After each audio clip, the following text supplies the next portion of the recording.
Console, online. HPG connection, online. Educational module, online. All systems, nominal. Hello, class, and welcome to the 12th episode of On the Origins of Battlemechs Podcast. I am your host, Brent Stewart McKee, and today we are talking about the Swordsman. My co-hosts are... I'm Joshua. I'm Geoff.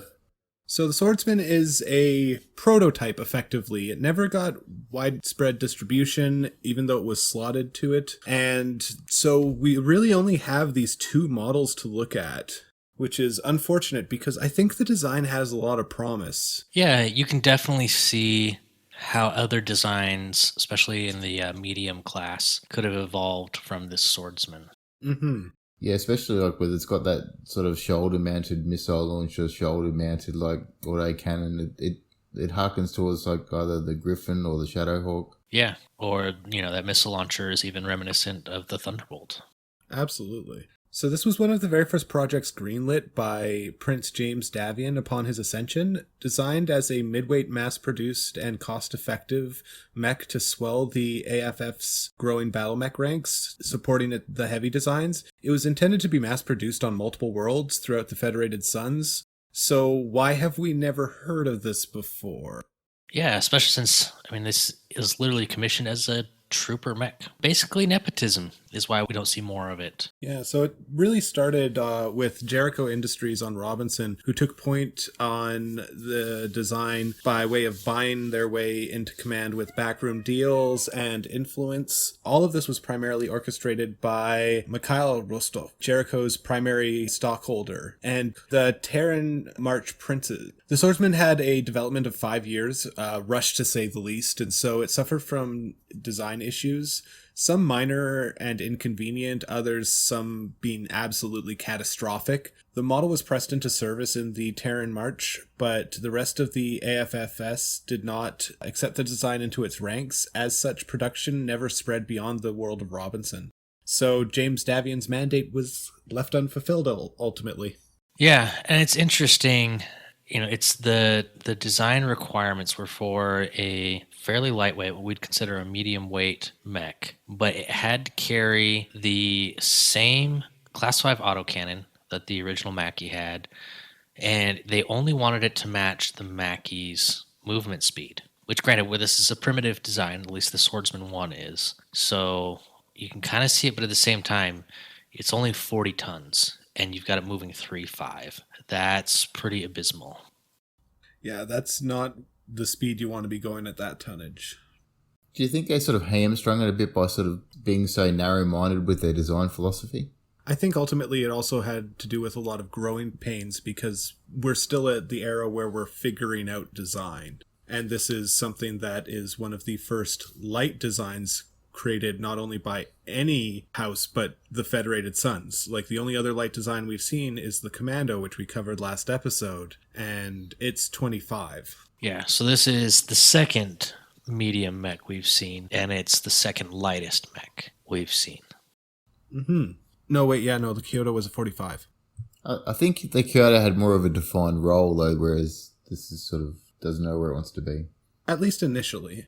Yeah, looking at the loadout, this guy wants to be kind of in the middle, and it fits that do a little bit of everything, mass produce kind of concept that it was asked to. It's just really slow and really primitive, and yeah, it's not achieving even close to the potential that a 40-ton mech could have. Absolutely. So for armaments, it's got a LRM-5 in its right torso, an AC-5 in its left torso, and a medium laser in its right arm and a medium laser in its left arm.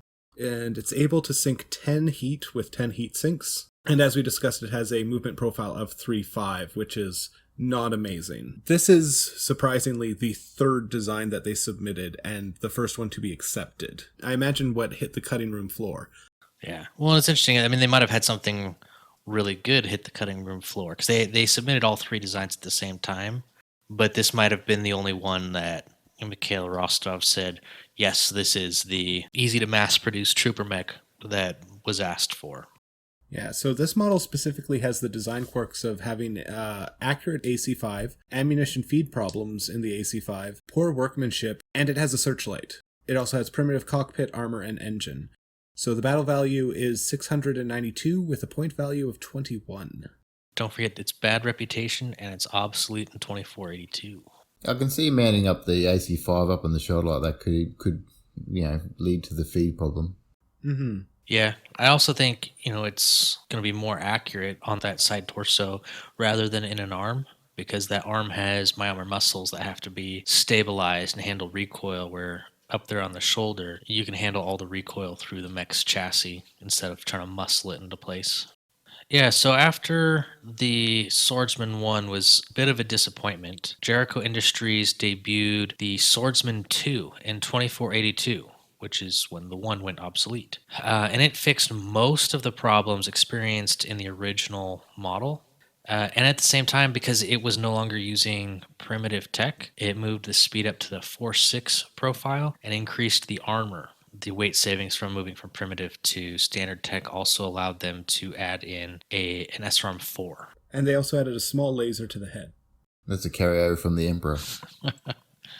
Or the Banshee. Yes, the Swordsman 2, small laser in the head, LRM 5 in the right torso, SRM 4 in the right torso, AC5 in the left torso, and a medium laser in each arm. 4.6, it's still slow for a 40-ton medium mech. Traditionally speaking, your intro tech heavy mechs from like Tiro 3025 and the Dawn of Battletech generally have a movement of 4.6. So we're talking 60 to 75 tonners generally have a 4.6 movement profile. And you're got a medium here that has a 4.6 movement profile. So same speed, more armor, more weapons. Yeah. Now, some medium mechs like the infamous Hunchback go 4.6. They tend to be really heavily armored, and like the Hunchback built around that AC-20. So they're very specialist and hard hitting. But this Swordsman 2, basically everything it has except for that SRM-4 does 5 points of damage. And that SRM-4 maxes out at 8 points of damage. So it just doesn't feel like it hits all that hard. Yeah, it just doesn't have a real punch or a puncture to it, if you will.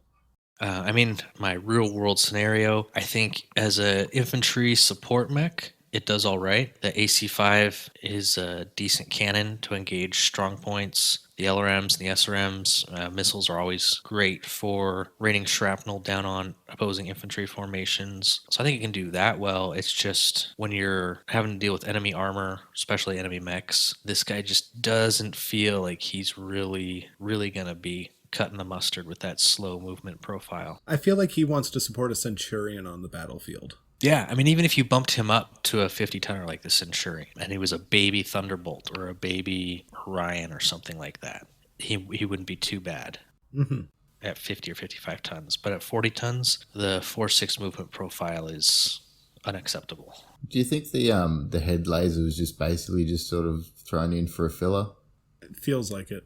Probably less filler from a game design standpoint and more of a filler from a in-universe construction. Like you've already equipped it to handle a certain level of armor and everything else, and you're looking for that one. What's fairly easy to shoehorn into this design without having to do a second major redesign. We got room in that head. We'll slap a laser underneath the cockpit. Speaking of that head, I do really like the design of the cockpit. Just feels like the whole canopy flips up so that the mech warrior can get in. It looks like a good design. I think this whole mech looks like a good design. Oh, absolutely. If it wasn't such a crap stats, I'd be all about this thing. My only complaint about it aesthetically is I feel the autocannon should have a little more shielding around it. It feels like it might be a little exposed with the bracket coming up. I could see another articulating plate right there where you can see the elevation mechanism. Yeah.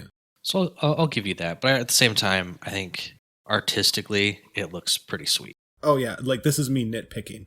I think the design almost harkens to its layout. It almost looks like a mech where they've slapped stuff to it, and the layout almost seems like the same way.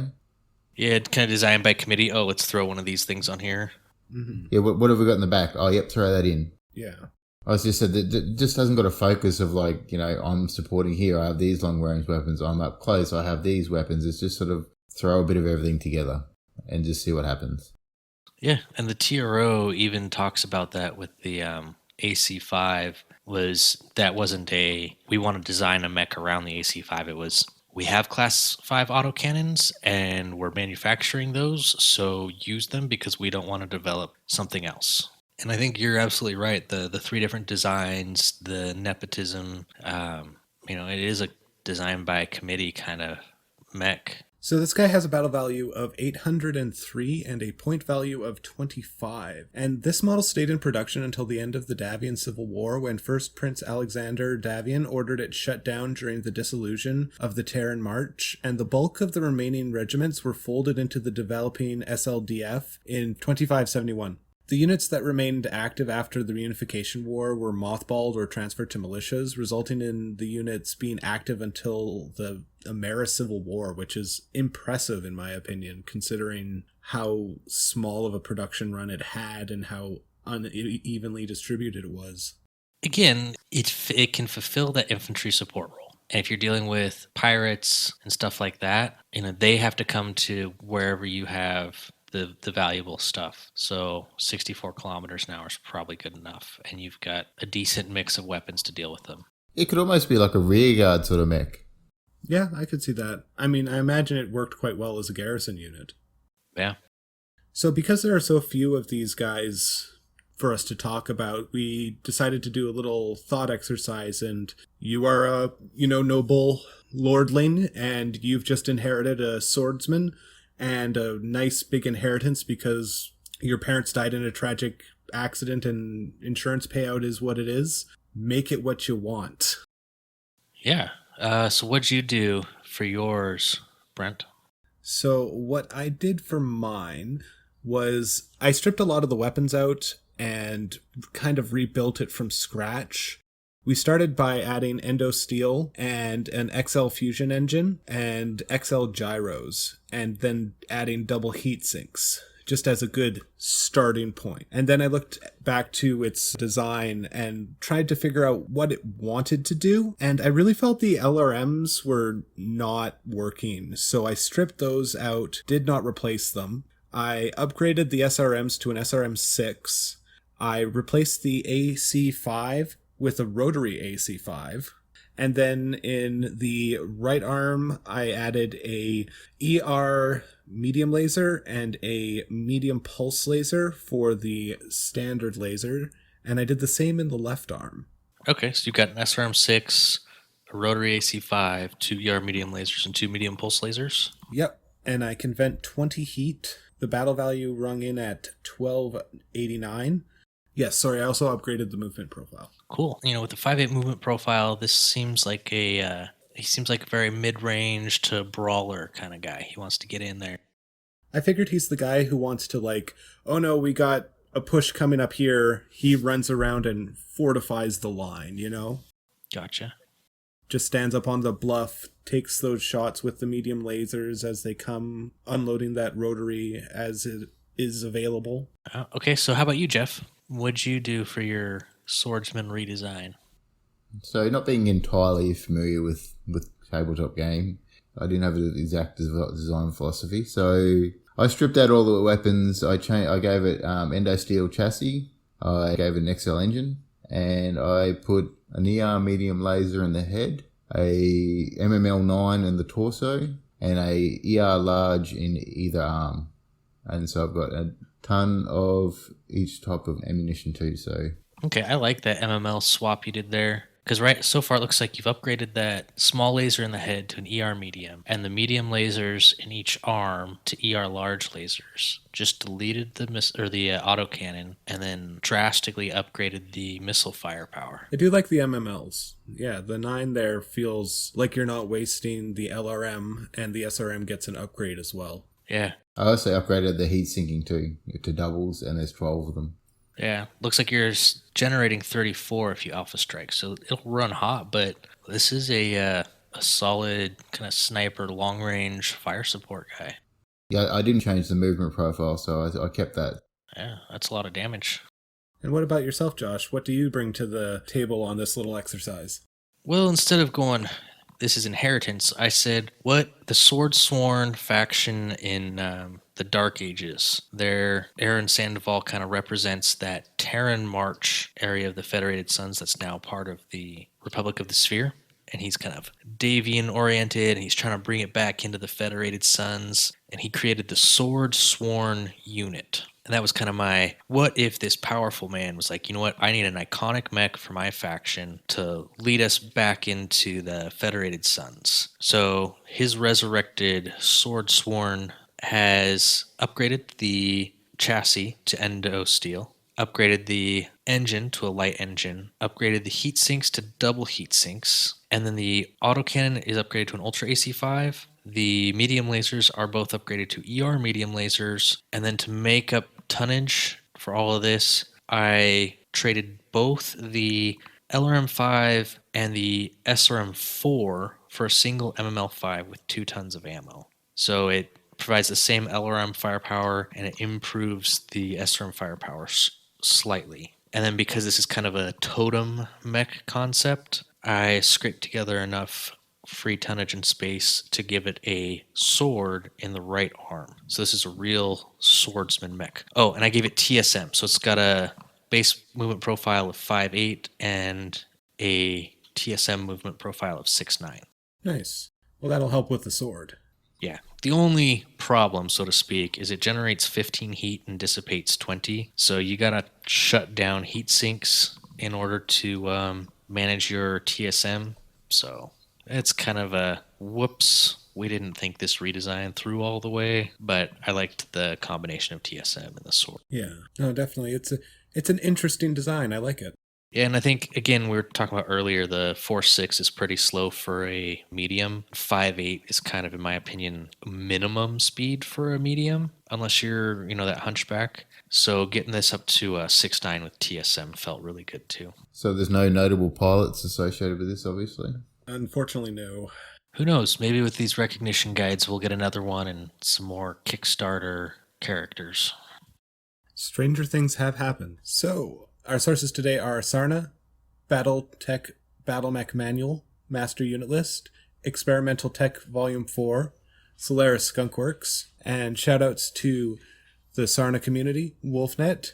We are supported by our Patreons at patreon.com/on the Origin of Battlemechs. Our social media on Twitter is at Origin of Mechs. We also have a dedicated channel on the Everything Battletech Discord. Feel free to stop by and say hi. If you have any questions, requests for topics, or wish to contact us, our email is ontheoriginofbattlemechs@gmail.com. If you enjoy the show, I encourage you to let your friends know about us and to leave a review. Special thanks to my friend Laura for the intro and outro. Everybody have a great day. Class dismissed. Peace out, Mech Warriors. Catch you all later. Module complete. System standby. Would you like to load the next module?